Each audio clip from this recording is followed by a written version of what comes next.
The Oracle Network. It broadcasts at 1:38 a.m.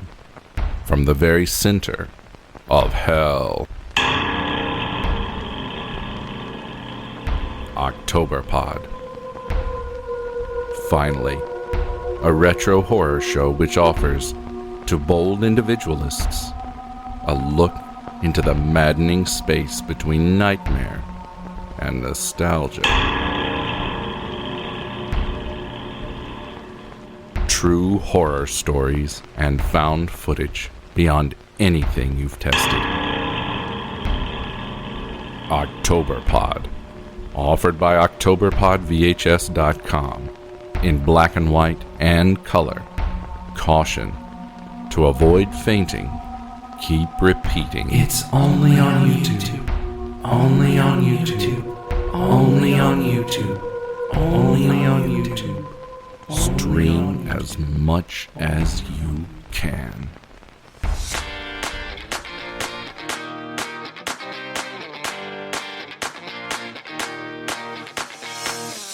Hey, Rainbow Warriors. This is my disclaimer. Beyond the Rainbow is a true crime podcast. It's not suitable for young children, and maybe not even for some adults. I tend to swear like a sailor, and I'm kind of proud of that. Listener discretion is advised.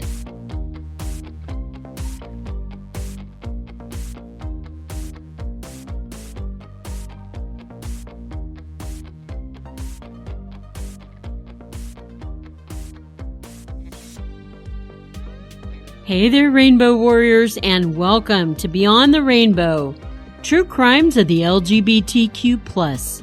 I'm your host, CJ. I'm going to ask you for a favor now. Reach way back into your memory banks, Warriors. On Season 2, Episode 12, I covered the case of a young man named Landy Martinez and how he met his death at the hands of someone he loved.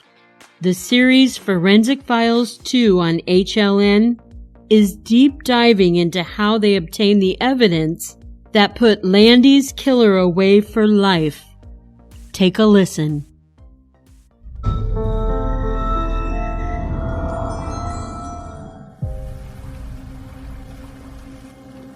The victim's horrific final moments are recorded. It was premeditated killing of another human being, and it was just a very descriptive video.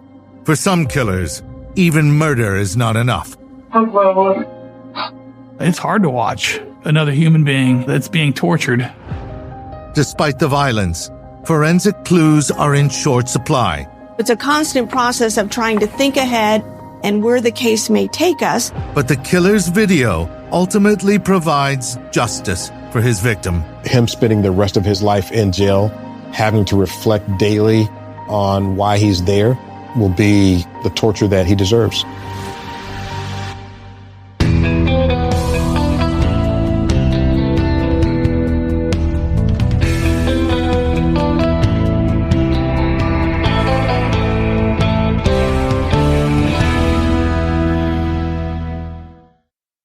If you like the original Forensic Files, you will love Forensic Files 2 on HLN.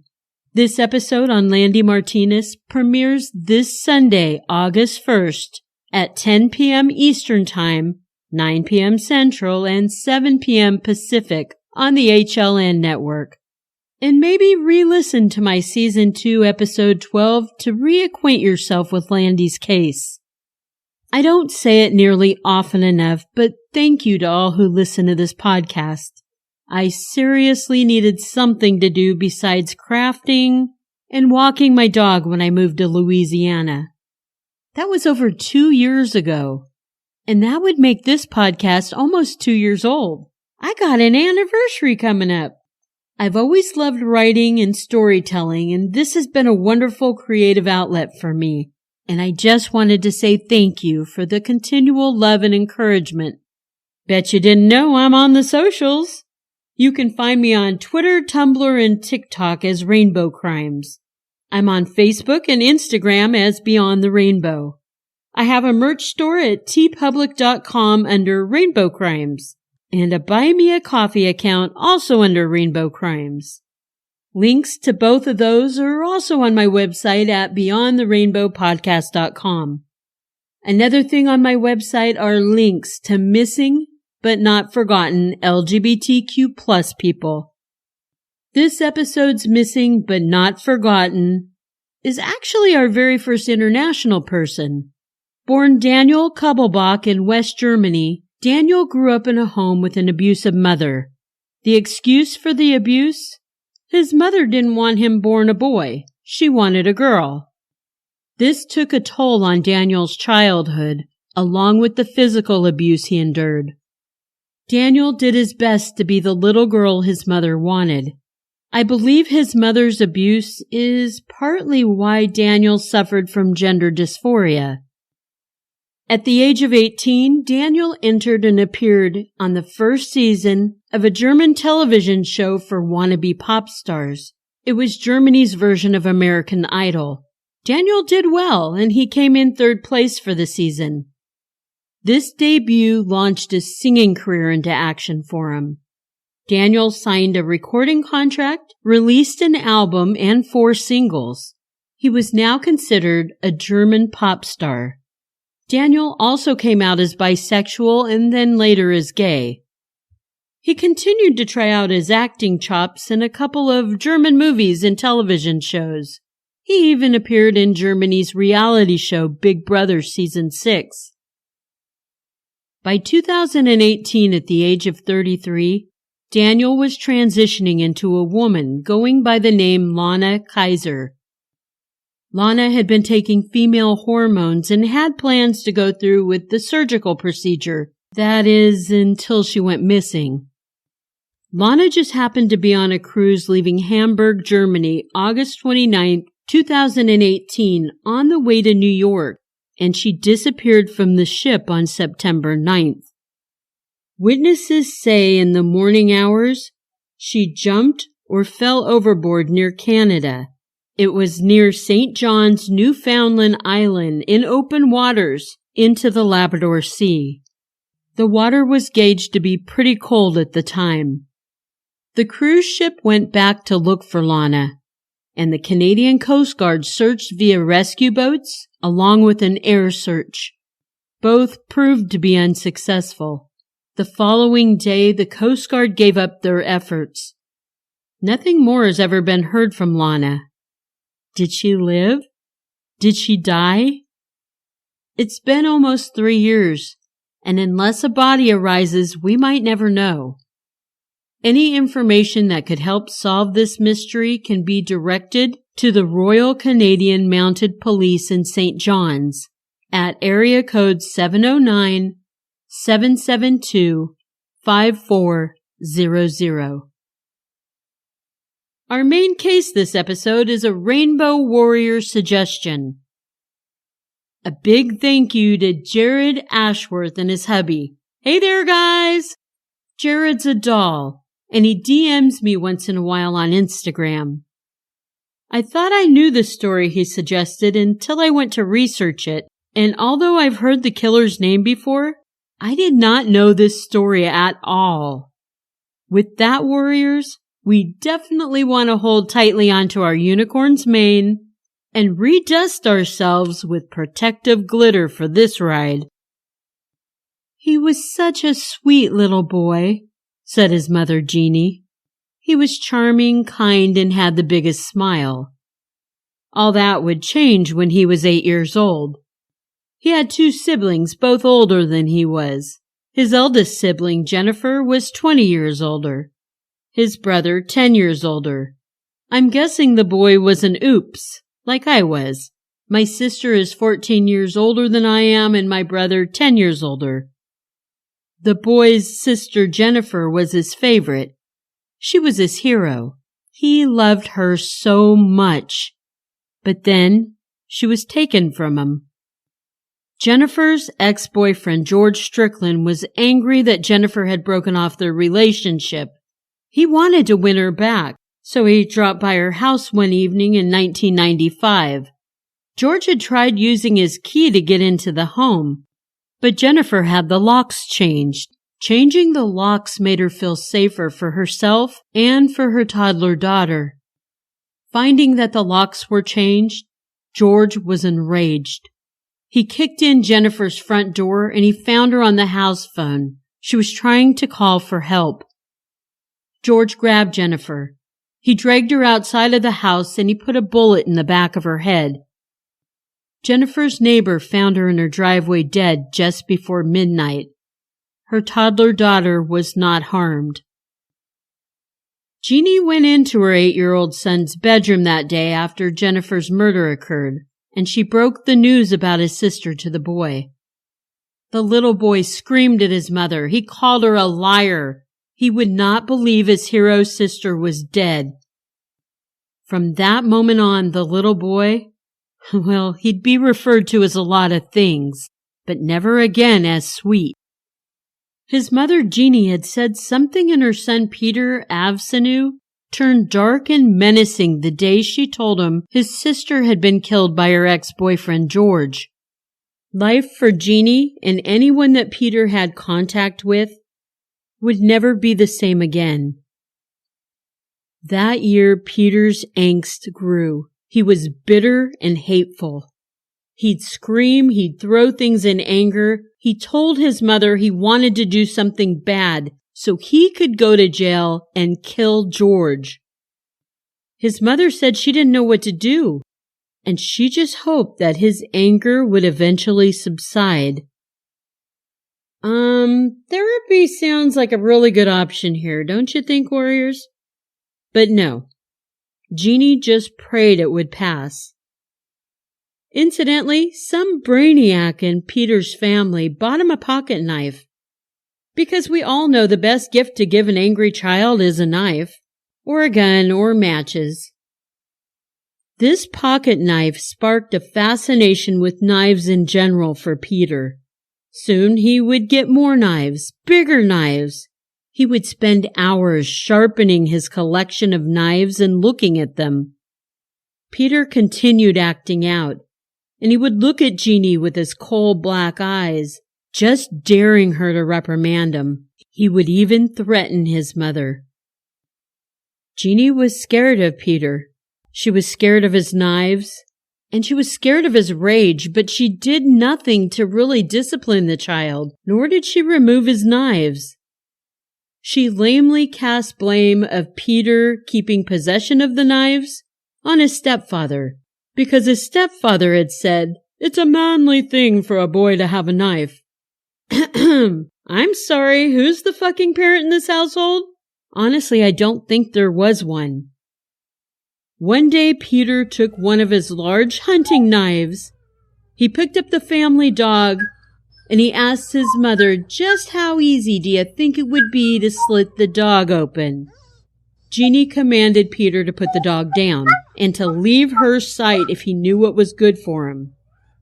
Peter glared at her, but then he obliged, put the dog down, and started to laugh. He told her to calm down, and he walked away. But threats around the house continued. Peter even came to be in possession of a samurai sword, which he used to chase his mother around the house swinging the blade at her. When he cornered her, she held a pillow up in front of her face, and Peter brought the blade down, slicing through it. How the ever-loving hell did this boy get a samurai sword? I have no idea, warriors. This child was still under 10 years old when he was exhibiting these behaviors. Peter's stepfather didn't want to get involved, past saying that knives are manly, so he did nothing either. Jeannie, not knowing what else to do with her devil child, because apparently disciplining him and being consistent about it was out of the question, she put him into therapy. This therapy didn't work. It was too little, too late, and Peter's behavior would only get worse. As a teenager, Peter continued to get into trouble. It wasn't long before Peter started to commit crimes. He'd break into neighbors' homes and steal their valuables. Jeannie had found some of the items Peter had stolen, and she called the cops on him. She asked the police that they arrest her son. Jeannie would repeat the phrase, "No one else was going to do anything about him. I had to." Had you made him accountable for his actions in the first place and kicked his worthless stepdad to the curb, the boy might have been okay. So yeah, you had to do something about him. Peter was in and out of juvenile hall quite a bit. After he was released from custody on one occasion, police detained Peter because they found a diagram he had sketched out of his school.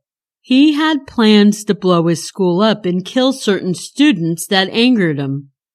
Peter was admitted to a psych hospital, and then he was put back in juvie. Jeannie went back home and she searched Peter's room. Under a loose floorboard, she was surprised to find a shotgun. It was just a matter of time before this kid graduated to guns. Her surprise should have been that she didn't find a gun sooner.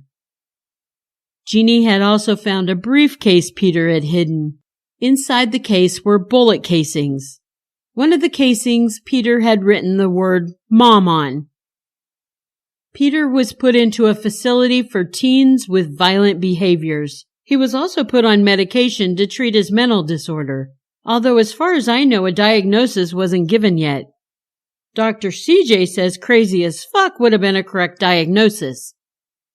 After leaving the treatment center, Jeannie said Peter was looking so healthy, and he was back to being the affectionate child he was before he lost his sister Jennifer. This lull in his behavior was very short-lived, and once again he became violent. This time with his mother. He pushed her into a refrigerator when she had asked him to do something. He was almost 18 by then, and as soon as he turned 18 he moved out, which was a blessing for Jeannie and a curse for the rest of Florida. Peter, who was still committing crimes, would be in and out of jail for the next 5 years. Jeannie didn't hear from him hardly at all. It was the holiday season in 2010. A 23-year-old Peter called Jeannie out of the blue. He said he was outside her house and he wanted to see her. His tone was friendly, so she agreed to open the door and invited him in. He was packing a big duffel bag with an arsenal of guns, ammo, tear gas, and other contraband. Jeannie finally stood her ground and said, "Nope, you're not coming into my house with that stuff. You take that out to your car that you're in." Peter did what she asked. And after a nice dinner, Peter confessed to Jeannie he did something. He told her he had murdered 2 men. He proceeded to tell her he also was a sex worker. He explained that the men he killed were 2 gay men he had met from Craigslist. Peter said he placed a suggestive ad and the couple answered it. He and the couple had met. The couple liked him and they invited him into their house and into their lives. Peter ended up moving in with them and he'd been living with them before he decided to kill them. That night, Jeannie tried to sleep, but she tossed and turned. She wasn't sure if Peter was spinning a tale like he liked to do, or if what he shared with her was actually the truth. In the morning, she again asked him if the story he told her really happened. Peter swore it did. Jeannie excused herself to a friend's house. Once at her friend's house, she called the police on her son yet again. Police picked Peter up, and he was charged with 2 counts of first-degree murder. Our victims were 47-year-old Stephen Adams and 52-year-old Kevin Powell, and they were an adorable couple. Stephen had worked as a registered nurse, and Kevin was an interior designer. The men had met 29 years earlier at a Pride event in Cleveland, Florida. Stephen would have just been 18 and Kevin 23. And there must have been a lot of love between these 2 men to be a couple for almost 30 years. After meeting and dating, Stephen and Kevin moved to Hollywood, Florida together for a while. And then they moved to a rental home in Wilton, Manor, Florida. Wilton Manors, which is in the Fort Lauderdale area. It has a population of more than 12,000 people. Over 40% of those people are LGBTQ plus members. That sounds like kind of a cool place. And I'm pretty sure Stephen and Kevin thought so too up until the night of December 23rd, 2010.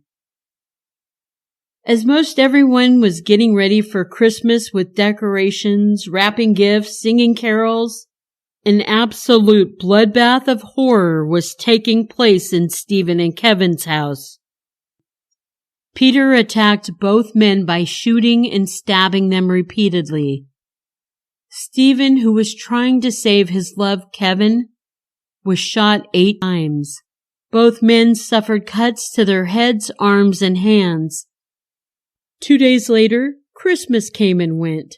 Family members of the 2 men expecting them over for Christmas dinner were worried when the couple didn't show. On December 29th, 6 days after Peter murdered the couple, a sister of one of the men called the police. She asked for a wellness check at their house. It was then the bodies of Stephen and Kevin were found, covered in bleach-soaked blankets. Peter had stolen the couple's black SUV. He took their credit cards and their money before he fled to his mom Jeannie's house. Peter's trial took place 7 years after he was arrested for Stephen and Kevin's murders. It was stalled so long mostly because of motions the defense team kept making. When the trial was finally underway, Peter claimed he was sexually abused by his stepfather. And if I may interject my opinion here, I think Peter's full of shit. Not that I'd defend the ballless stepfather for any reason, but think about it. If Peter were actually being sexually abused by his stepfather, that kid would have taken one of his knives to his stepfather's wiener straight away. And y'all know it's true. I'm pretty sure it was just a ploy to get the jury to feel sorry for him. And if it was, it didn't work. The jury came back with guilty in the first degree, along with guilty for armed robbery, grand theft auto, and some other minor infractions. Before his sentencing hearing, Peter handwrote a letter to his judge, Iona Holmes. In it he writes, Judge Holmes, whatever you decide to do with me, just remember you will never be able to stop me. It is my duty as a white man to cull the weak and timid from existence. I will always stand up for what I believe in and eradicate anything in my way. Homosexuals are a disgrace to mankind and must be put down. These weren't the first and won't be the last. I must secure an existence for white people and a future for white children. I regret nothing and am proud of every choice I've made in my life. Whatever you choose to do with me, I'm ready for and accept with open arms. I'm a survivor and I can handle any environment. I will not ask for mercy and I am not sorry. Nothing traumatic made me the way I am. I've been this way for as long as I can remember.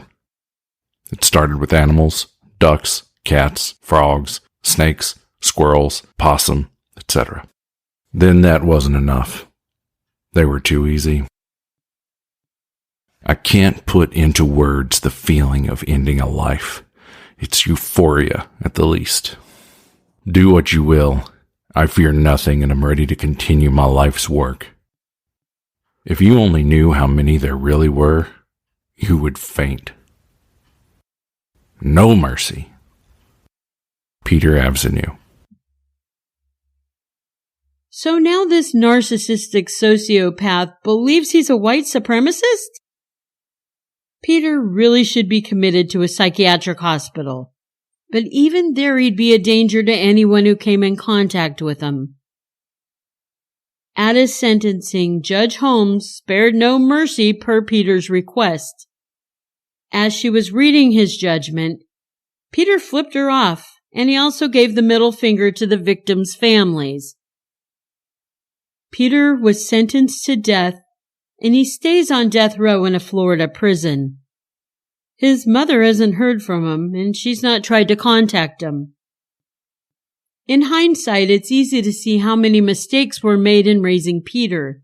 Children need boundaries. But he obviously wasn't given any, nor was he given consequences for his behaviors. His therapy, if he really did even have any, should have started the day she told him about his sister. And maybe telling an 8-year-old child his sister was savagely murdered by a man who used to be her boyfriend? Maybe that's not the best idea either. But aside from all the mistakes made in raising Peter, his mom did something most parents would never do. She gave her son up to law enforcement. Peter, it is our duty as law-abiding citizens who abhor hateful people to cull the evil and sinister from existence. You ask for no mercy? You're welcome. I would like to thank the legendary Edward October from October Pod VHS for lending his vocal talents to the voice of killer Peter Avsanu. I appreciate you, Edward. And if you love how creepy Edward sounds, oh my God, you have to check out his October Pod home videos on YouTube. His short videos will send shivers up your spine. But maybe don't watch right before bed, unless you like nightmares. Okay, CJ, calm the fuck down. This episode's Crime Quickie comes to us from Uzbekistan. Uzbekistan is located in Central Asia, and it used to be part of the Soviet Union. It gained its independence in 1991. Uzbekistan's capital is Tashkent, and that's where a 25-year-old gay man was murdered on September 12, 2019. Shokir Shavkatov was found dead in an apartment in Tashkent just days after he came out as gay on Instagram. Here's the thing, being gay in Uzbekistan is illegal, and it's punishable by imprisonment of up to 3 years. But even so, to be murdered for it? Okay, I do have to say Uzbekistan is also 88% Muslim. I'm not sure how many practice honor killings, but I'm fairly certain this was not an honor killing. However, it was definitely a hate crime, even if the police don't agree. Shokir's throat was slit almost to the point of decapitation. Although this crime happened 2 years ago, the reports are murky. There's confirmation Shokir came out as gay, but then there's reports that Shokir was a trans woman. Either way, the crime was sickening and unnecessary, but I do hope I'm not misgendering our victim. 2 men were arrested for the murder of Shokir. These men were seen leaving a nightclub with Shokir on the night he was murdered, and the apartment that Shokir's body was found in wasn't even his. Curiously, the nightclub Shokir was seen leaving from was raided 2 nights prior to his abduction, and 10 gay men were taken that night. The 2 men arrested that took Shokir, they said they were ethics policemen. But no one really knows what the fuck that means. What I think it means is these are just vigilantes, and they hate the LGBTQ+ members, so they're taking shots at us and ridding us from society in their own way. The 2 assholes who took and allegedly killed Shokir, they are never named in media.